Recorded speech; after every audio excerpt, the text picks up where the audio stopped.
It is the 11th day of March 2025, and by the grace of God, we are back here, Parenting Tuesday, a new week for Family Matters, where we are discussing issues that impact you directly and even getting solutions for that. This morning, I'm super excited to be hosting guests that I've had before, a part 2 or a continuation of the effects of alcoholism on parenting. And, you know, in the first part, we talked about how our guest went through all this, the problem of alcoholism, what did it to him. And then now we're going to also discuss about recovery, the impact it has had on his own children, the journey, and also an expert just to help us understand or help these children or the family or a family out there that is going through the same, how to navigate this. So welcome to this show, and remember to be part of this. The only thing you need to do is just to talk to us on 20-316, our SMS line. 0786-316-316 is our WhatsApp number where you can join into the conversation.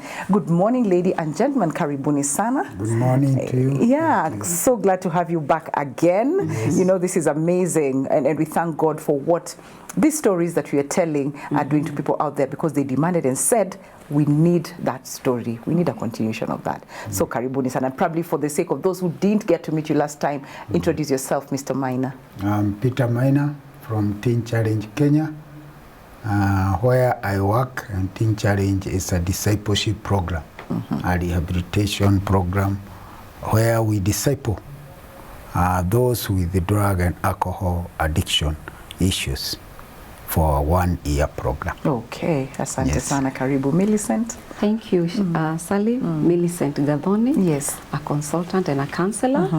Yes, in terms of family matters.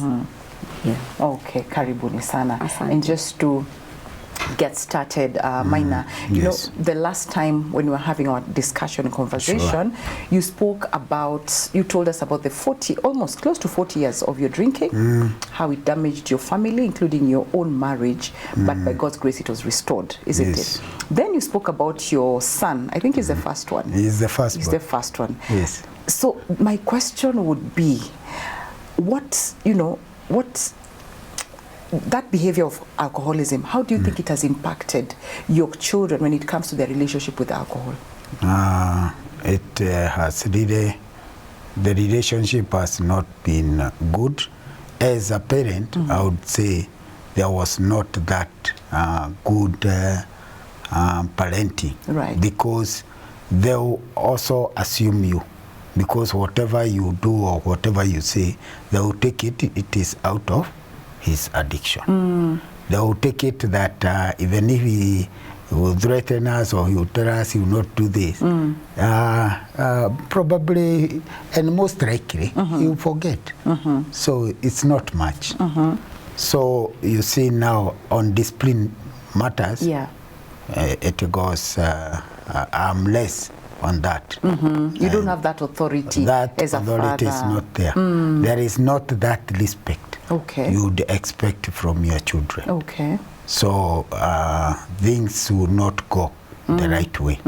So each child will do whatever he wants because he knows there is no strictness. Yeah. Even if he will tell us, he will not implement what he's doing. And again, he is mighty where he will get his next fix.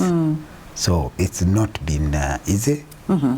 While I was in addiction, it was not easy. More so for the children. For the children. Because they are not being parented. They are not growing up the way they should.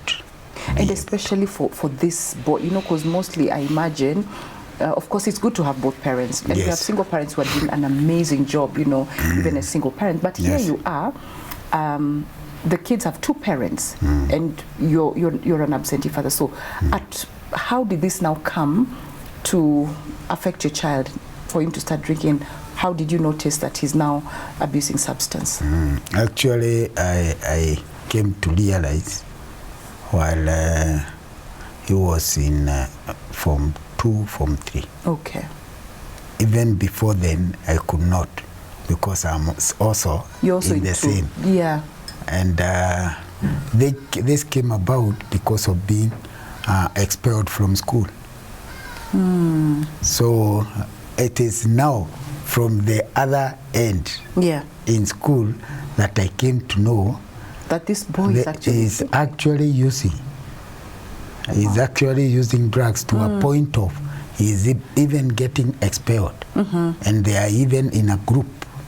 So it was not easy. It wasn't easy. Yeah.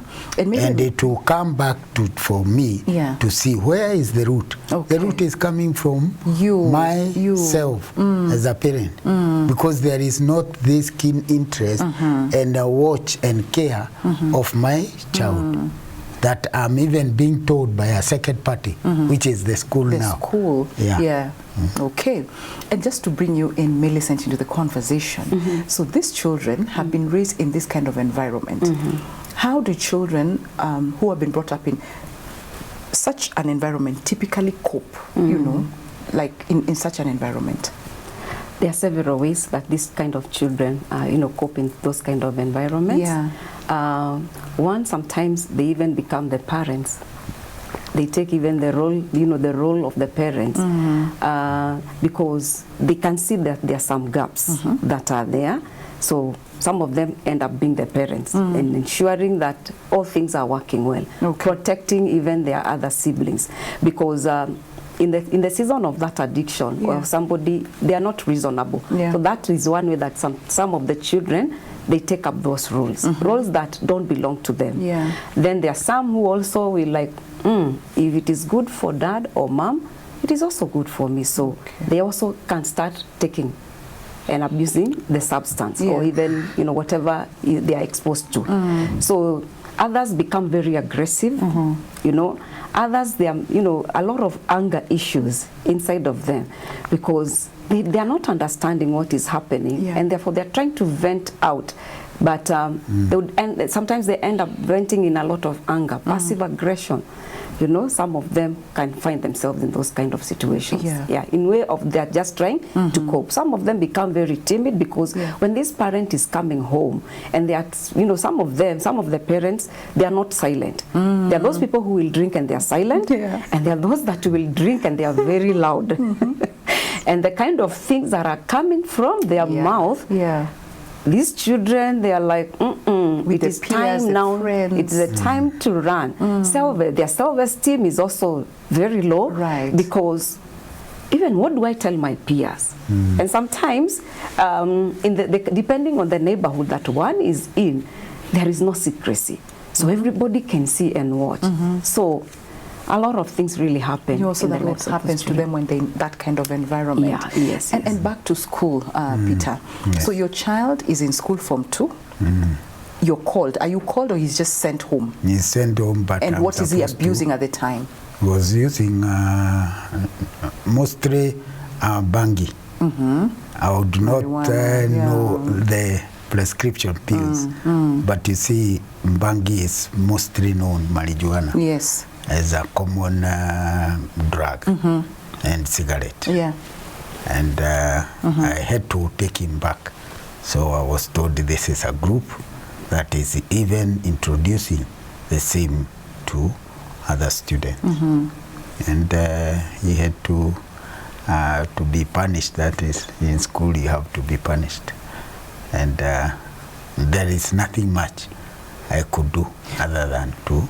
But as you go, are you sober yourself at the time? Because you're still in addiction, isn't it? By then I was out. This time I was almost, actually I had just come out from the Teen Challenge, the rehab. So now I'm just new outside in the world, sober and not using. So here I'm able now to walk with him. But with addiction, it doesn't end there. And this is not one person I'm with on a day-to-day basis. Anaenda shule, and he crosses school, I'm with him for a month or so. So he will still go back and he will still continue, because it's become a habit. But even during this period, he's at home now for the month. Now you're out of addiction. Yes. Were you paying any attention, close attention to him? Okay, if you didn't know probably about the addiction, but were you spending time with your children differently compared to when you're in addiction? Actually, it was the total opposite, because now I knew I have to make up for what I've not. And if this is the firstborn and he's doing this, he will be an example to the rest. Yeah. So I had to be very watchful, very careful, and also showing them the care. Okay, this now I'm starting the journey. Oh, yeah. Like you are starting parenting all of a sudden, but in the right way. In the right way. And showing them now, here I'm concerned. If you don't do this, how you will face this. Okay. If you don't do this, you face this. Okay. Such that they'll be able to walk in step. Okay. And it is a process. But for him, since he was already in addiction, it continued. It continued with him. Yeah. But now he would do it very discreetly. Yeah. And you see, with addiction, any addict is somebody who is very manipulative. Yeah. He will show you what you want to see. Yeah. So I will have not much to do other than just to encourage and give him the necessary motivation. Okay. So that he can come out. Okay. But later on, even after he cleared and went to college, when he went to college, it became worse now because he has more freedom. Right. He was at KWS, Kenya Wildlife Services. And actually, it's the counselor who called me up, and he told me, no, he need to see a psychiatrist because it has gone even beyond now. Why I had to take him now to the psychiatrist, and even after that, he had to join the Teen Challenge.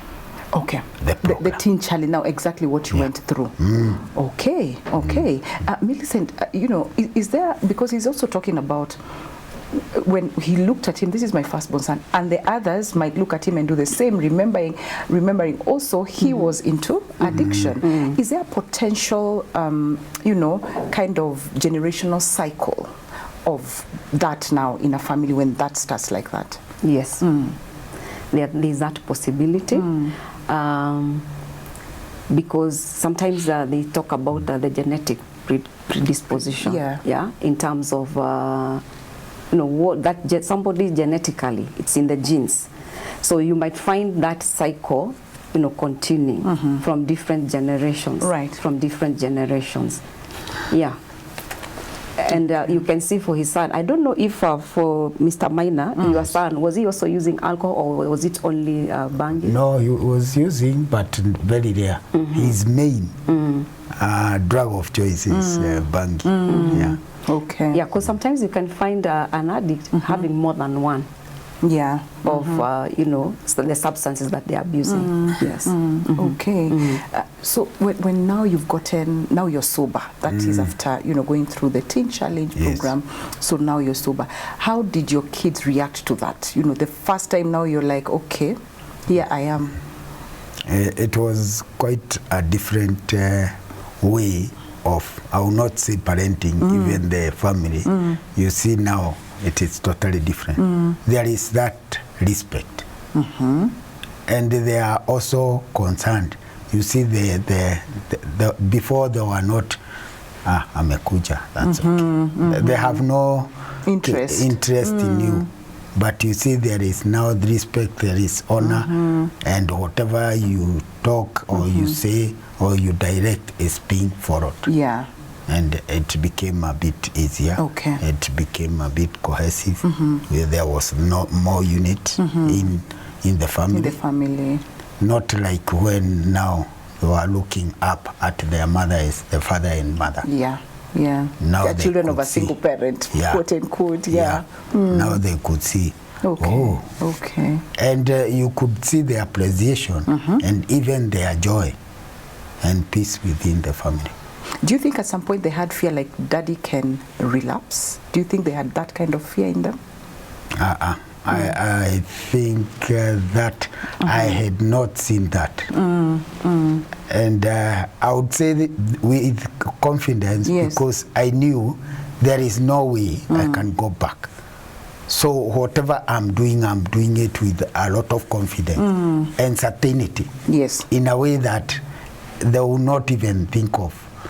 And you see, coming out of addiction, it is not that I'm reforming. It is about transformation. I've gone through a discipleship program. So I've already repented and given my life to Christ. Okay. And being accepted now, I'm in a Christian, with a Christian family. So you also didn't have that fear, like I can relapse? You didn't have it as well? No, fantastic. It's not even been there ever. Okay, nice, fantastic. Because this is a new life altogether. And you have done away with the old. So there was no, so even for the children, they know not even our dad is back. Even the church is taking us, he is even a minister. Okay, you see, fantastic. Actually, one of them has already joined me, and we usher as ushering ministers in the same church. Look at that, beautiful. You know, so, Millicent, when you listen to this, it means now here a relationship has been repaired, has been restored between a parent and his children, because as he said, you know, he had suffered, you know, it was not nice, it was not pleasant even to be a parent to his own children. What are some of the steps that maybe now a parent who is listening to us out there, what are some of the steps they can take to just repair their relationship, if at all it has gone south, you know, with the wife and the children? I'm sure Maina will attest to this, that among the steps that they walk through, there is a step that they need to forgive, you know, the people that they have wronged. And I must say, Maina's family was really patient with him. Right. Yeah, the wife was patient with him, holding the fort as they see him coming through that journey. So a lot of patience is needed, even you know, to see how do they relate, because even Maina, as he's talking about his son, I'm sure he's being patient with him, knowing that to some extent he could have contributed to that, you know, in his own ways as a parent. What did the child pick it from him? So there is that patience. There is patience. There is need for patience from both sides. You know, the recovering person and also the, you know, the family members. Because now it has been, it becomes a family sickness, because if one person is affected, then the rest of the people in the family are also affected in one way or another. There is also the need for, you know, resilience. I'm hearing Maina saying, I'm determined. I'm not going back there again. So that resilience is really important, that I am here. Yes, I am saying I'm not going back there. So I'm also working towards that, so that I don't get and I don't find myself there, the support system. And from the 12 steps, they also say, they talk about, you know, I have no power of my own, because I have become a slave to this, but I'm looking up to a supernatural, or you know, a help from above. So depending on somebody's belief system, I'm sure for Maina, he's talking the church. The church was there, and he's saying, I have been transformed.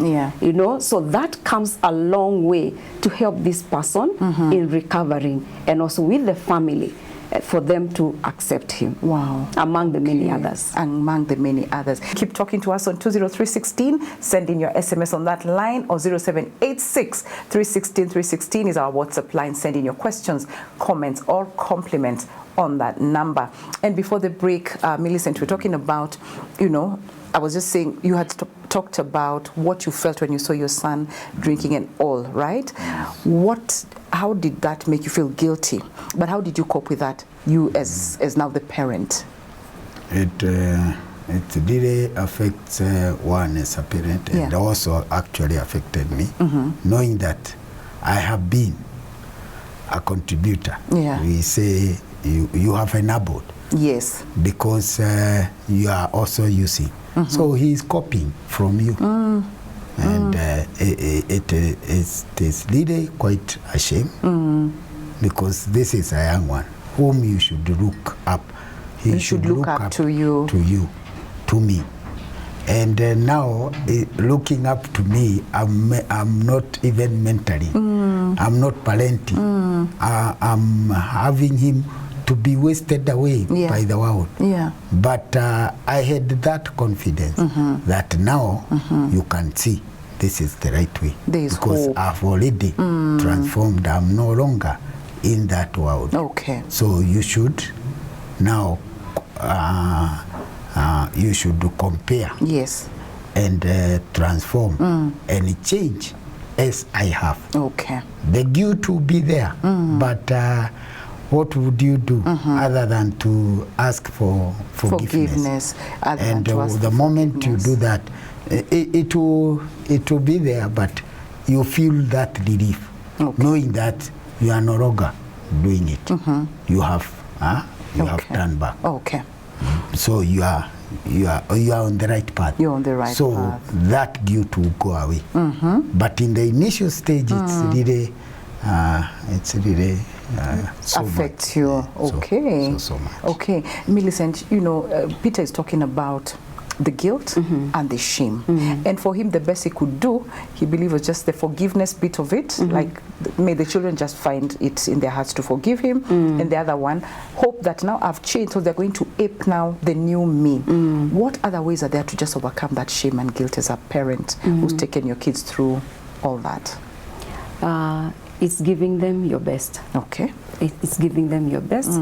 Of course, there is that place of you asking for their forgiveness, because I think those are many places that many parents don't own up. You know, because sometimes we think we are parenting, you know, the best way we know, depending on the knowledge we have at that particular time. But some of the things that we've been doing to our children, they do really affect them. So there's that space of you owning up that I'm really sorry. In this place, I have messed. Which Minor is saying that he really needed to be forgiven by these children. So moving forward, there is that space of forgiveness. There is also the space of you forgiving yourself. Which I think many people really struggle with, forgiving himself, that here acknowledging that indeed this place I missed it and I messed it, and therefore I too need to forgive myself so that he's able to move forward. You know, so that he's also able to move forward. In him coping with that, the guilt and the shame, and also extending grace to himself.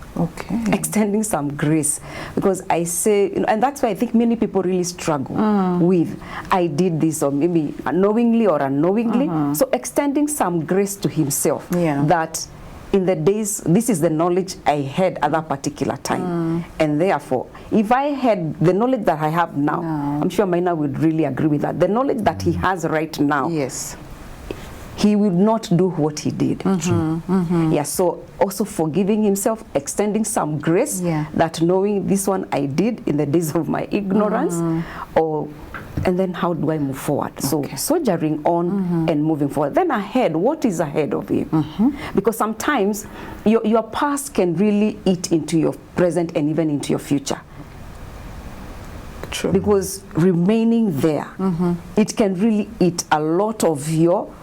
We are not saying that you snob it, you're not saying that you ignore it. No, we are saying we need to acknowledge and then take steps towards the best, because there is still a lot ahead of you. You avoid the pity party, the warriors. You fell, wake up, stand up, dust yourself. If it was in muddy water, go change the clothes and let's move on. Let's move on. Yes. I love that. Positivity, you know, positive energy right there. Mr. Minor, I'm just wondering, during this period, because your kids have gone through a lot, did you take them through therapy? I've never taken them through therapy. And I didn't see any need for that. Because this is what I've gone through. So I'm a living testimony. So I'm able, through what I've gone through, your experience, to administer the same to them. So maybe the therapy I give, it's myself who did the therapy to them. By the way I'm living with them in the right way, not the way I was before. Because there's a total transformation. And how I used to live, and live with them is totally different from the way I'm doing it today. Okay. There was no need for therapy. Maybe for one who has not gone through this, will be able to, will see the need to take them through counseling and therapy. Yeah. But for you? Yeah. You feel you are their therapist. Sure. Okay. Sure. Okay. Millicent, you are a therapist. Yes. And I want to come to Maina. Even him going to the Teens Challenge, it's a form of therapy. Okay. In a spiritual, from the spiritual angle. Yes. Yeah. So another way, there is a need for the therapy because with the therapy, it helps you to understand yourself more better. Where am I coming from? Yeah. How am I going about, my whole business? Because there is also the Christian counseling, which I think that is what Maina went through. Yes. Yeah, so it's also a form of therapy. It's a form of therapy. Yes. But do you think, we just overlook and assume that kids don't need it? Because really, like for him, he's just one of those lucky parents that he himself has gone through it, so he can take his kids through the same. But there are children whose parents actually are even still into addiction right now. Probably extended family or they can help. Do you think it's still important for kids to go through therapy? Yes, Sally. Sure. It is important for children to go through therapy. Sometimes we think children don't have problems. But even as they are growing up, they are still also navigating their different stages of life. And even for them to navigate those different stages of their life, they need to be worked with. Yeah. I don't know whether maybe you've had a child coming and they are, such a child would say, I'm feeling so stressed. And we'll be asking the child, what are you stressed about? Do you know that child in school, academically, her or him relating with their peers is also a challenge for them. That could be making them to feel challenged. Yeah. So it is important for us to listen to our children. Yes, and therapy, they would need it. I'm sure Mina's children, if they would be asked, that, in their tender age, growing up, seeing the way their father was behaving, that was causing them psychological problems. Them seeing their mother is the one who is doing everything in this house, and maybe the struggles that she could have been going through, that was also, something that they really needed to be helped with. Okay. That's why I'm saying for Mina's family, he must be among the lucky ones. Yeah. Yeah, and a very patient wife. Oh, an amazing wife. Proverbs 31, that kind of wife. Now, Maina, speak to someone who, not necessarily you, but this is a couple. They have probably the man is the one who's drinking, or the wife, or vice versa. But both of them actually drink. But one of them seems to be having more issues than the other, for example. What would you say to them? And I keep complaining, my husband drinks, but I'm also the same person who sits and also have a drink. Yeah. What would you, because you're also in counseling, so what would you tell such a person? First and foremost, they must accept that drinking is a problem. It's a problem. They will have to come to that realization. Yeah. And the moment they realize where the problem is, they should also accept we need something. We need help. Because most of people who have these life controlling problems of addiction, may it be alcohol or drugs, the main hindrance is one to accept that he will need help. Correct. Or she will need help. The moment you accept that you need help and you cannot do it by yourself, that is the first step of recovering and going to the right way. The moment they realize this, now they will seek. Is it a counselor or maybe from a church minister whom they will be able to be counseled to walk in the right way, because they have to sit down and say, now here are the do's, here are the don'ts, and the do's we have to work and we have to move step by step, making sure that we do not. And where do we get this time? Where do we get this money to drink? Can we put it in a pool? Exactly. can we say this is the project we are going to start? In the time we are using, can we come together? Because it must be the time when you are not working. Can we have that time and put it to do something else? Yeah. May it be a side hustle. Right. Or may it be talking to our children. Okay. Whatever it may be, can we put that time together? Okay. So that we occupy ourselves. Yes. So that we don't have this idle time. In everything we do, may it be to benefit ourselves, not to even either socially and also economically. Right. And if it is about the amount we are using in using, can we put it, or can we even have an account that by the way, I've been using maybe about 1,000 per day.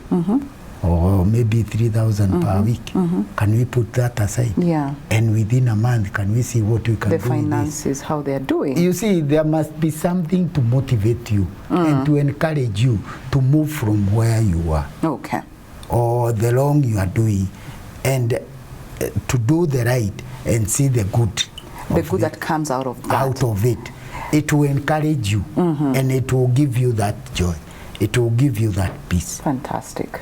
And this is what we look for. When we go for drug and alcohol addiction, we are looking for that joy. We are looking for that joy, but from outside. It must come from inside. Okay. Okay. And it should not be stimulated by something for you to be happy. Millie said, you know, it should just be natural, just like he's saying, you know. Millicent, he's talked about, no, the question was about this, the couple, for example. Yeah. Speak to the enabling bit of it, you know, and the effect of these children watching the two parents drinking, you know, they're just drinking. What is the effect? And me, the enabler, or him, the enabler, what impact does that have? It's really having a very negative impact on the children. Because remember, we are talking about children. We are talking about parenting. These children, as they are coming, we are the ones who are instilling what we want to see. And you know, I normally talk about you know, intentional parenting. Yeah. As you're parenting these children, what do you want to see? What is your end plan game in these children?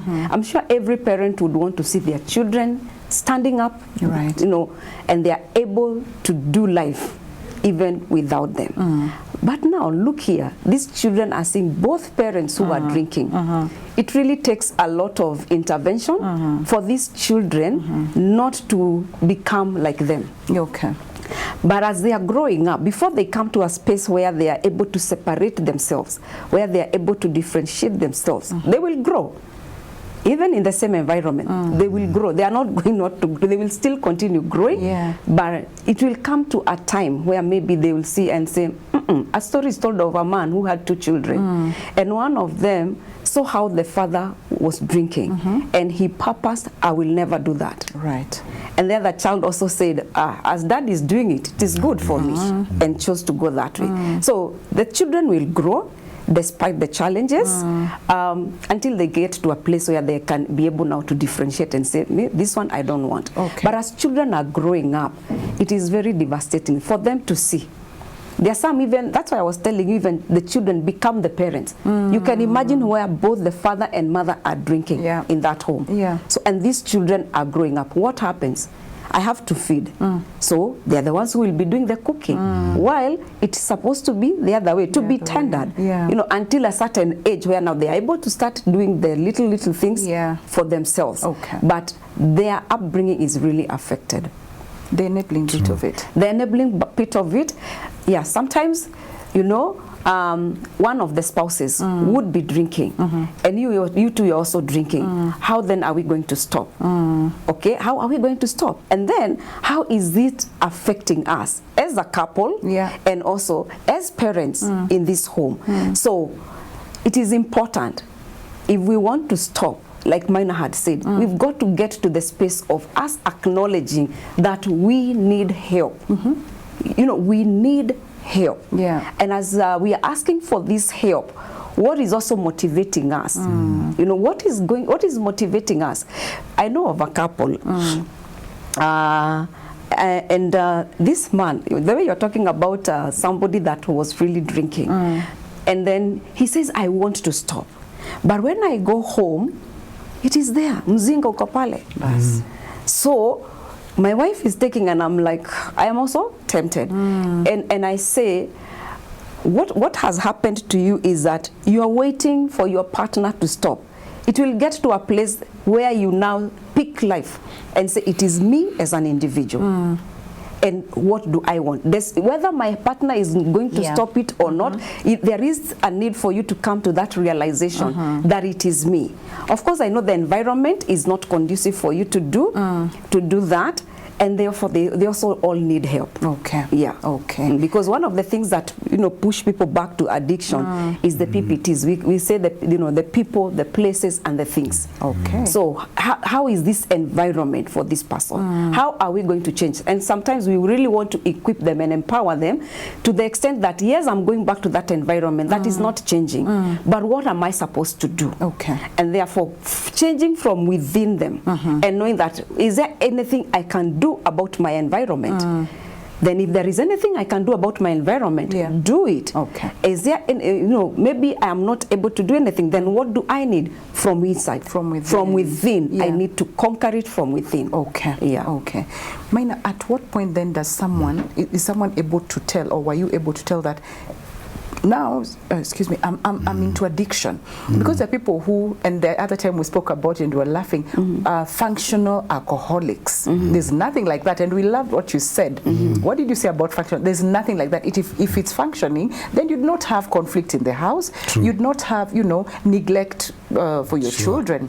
So how does someone get to know that, now I'm in trouble, I'm in addiction?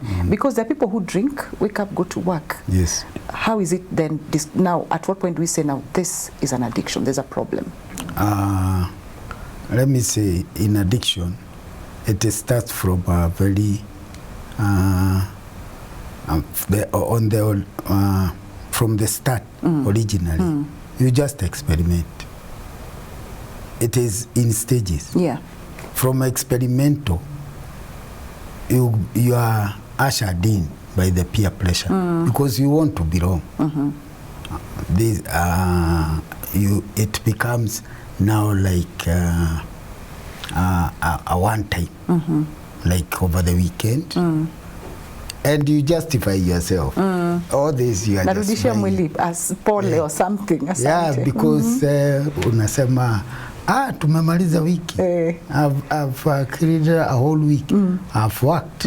So Friday, and even they even have names. Friday imefika. Members Day. Members Day. Then weekend there is no work. So there is time to, and you find time for that. Yeah. From there, it is social. Okay. You are doing it socially. And you are mingling with friends and workmates and neighbors in the local joints.